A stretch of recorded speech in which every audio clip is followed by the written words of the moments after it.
Standard back day for me, so a lot of drop sets, a lot of intensity sets, but I usually work up around 3 to 5 sets, so I like to get nice and warmed up. So I've already done a couple sets. Now I like to start with lat pull downs.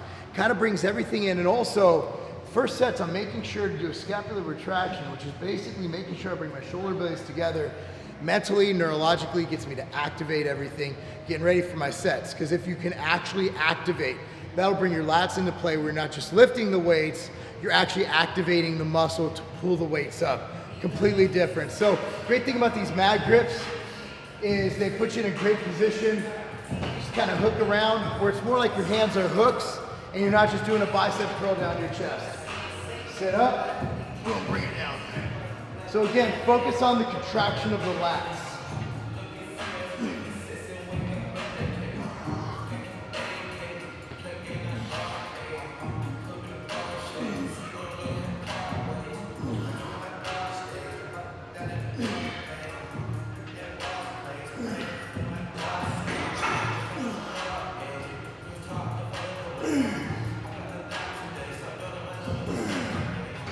So barbell row, I like to do more of an isolation movement to start hitting the lats. I like to go into a big compound movement. For the back, nothing really beats the barbell row. Now, does it hit your back completely? Is it the best way to stimulate your back muscle?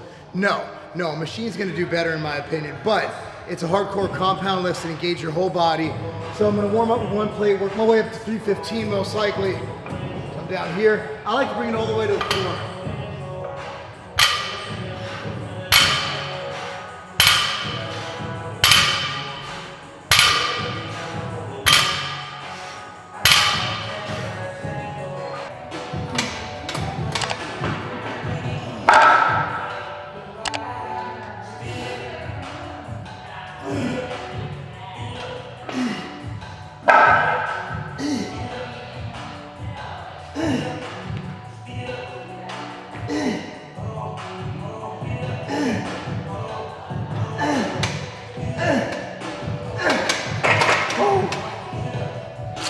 So we went from vertical, horizontal, a little bit more horizontal. Now we're going back to vertical.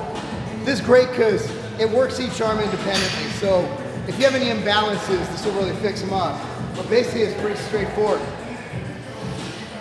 Be sure to retract your scapula though. Engage your lats. You should feel this all in your lats, no arms.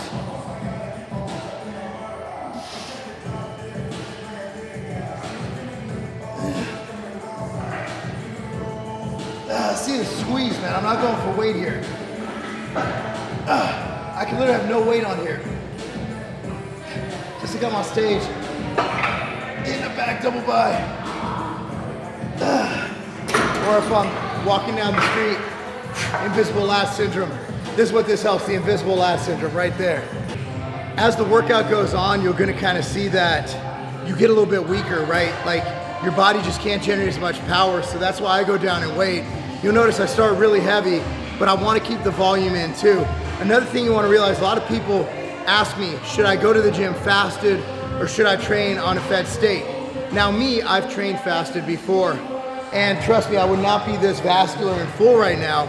I'd be depleted. So I always recommend getting in at least a meal before training. What if you train first thing? I like to eat an outright bar on the way to the gym. Also, what I like to do, my pre-workout today was Exalt and Expansion. 015 Nutrition, I'll link them down below. What I do is alongside my machine fuel intra-workout, I throw in a scoop of Expansion. For me, it just makes me feel like I'm keeping the pump more. And when I have the pump, I can feel the muscle working. On back day, which you can't see, like you can see chest, you can see arms. On back day, it's good to be able to feel that extra blood flow, that extra pump, and all that good stuff. So this is my second set here. This is a straight up row. I like to keep the chest pad on the lower chest because that forces my elbows to drive low, which I feel activates more on my back. I like to get a neutral grip on this bad boy, by the way. See how I'm pulling my back, boom.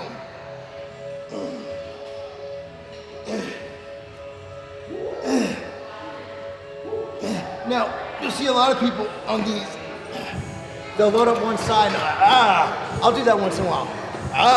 You know, nah, we're just coming in here and we're getting a nice squeeze. I'm beyond failure right now. Squeeze. All right, it's all about the squeeze. right where you hit that peak contraction, come down slowly. So a lot of people tend to work their bicep tendon, which imagine, when you actually tear a pec, right? That's that bicep tendon a lot of the time, right? Tendons, all this. So what people do is they work their bicep curls and they don't do full extension. And that's naturally gonna put your bicep tendon in a vulnerable position. So with bicep training, I like to lay back on an incline bench, get a full extension, not just to work my biceps, but also to make sure that I'm getting my bicep tendon worked through that entire range of motion. So this is gonna be straight up. See, it's fully opened up, fully extended, up. You'll feel a stretch at the bottom, and you're working through that entire range. Again, it's about more than just building muscle. It's about being healthy, and it's about creating a body that can withstand other heavy movements. And that's why you can treat bicep, tricep training as not just a body part movement, but also a movement that'll enhance your compound lifts. So for arms, I like to do wrist facing up, palm facing up. I like doing neutral grip, and I also like do a reverse grip. That way you're hitting all parts of your bicep, all right? The brachialis, all that stuff. Brachioduralis, whatever. You know that big ass word for biceps. All right, so anyway, you're gonna come here, neutral grip. I like the feeling of the table on this. It's because it's a constant tension. Notice, even if I try, I'm not getting that full extension here, right?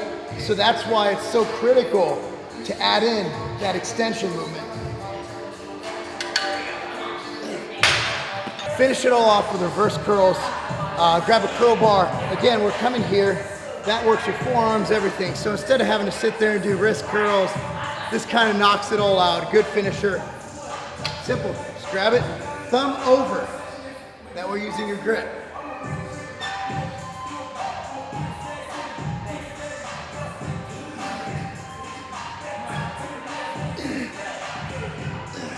There you go. So I haven't been doing arms on their own day because I've been boxing 2-3 days a week. So what I've done is I've combined arms, biceps with back training, triceps with shoulder and chest training. So able to get that in. You already hit them, might as well finish them off. So that's back day. Main thing to realize, you can't do drop sets and supersets every workout. Well, you can. Pay attention, because if you start doing them too much, you'll notice that you'll start to lag a little. Your nervous system won't get overtrained. You'll just be like, you don't feel right. Your sleep might be weird, your appetite might go up or down. Pay attention to that. But again, push it as hard as you can for as long as you can. And when you start to taper off in your performance, scale it back a little bit, all right? See you next workout.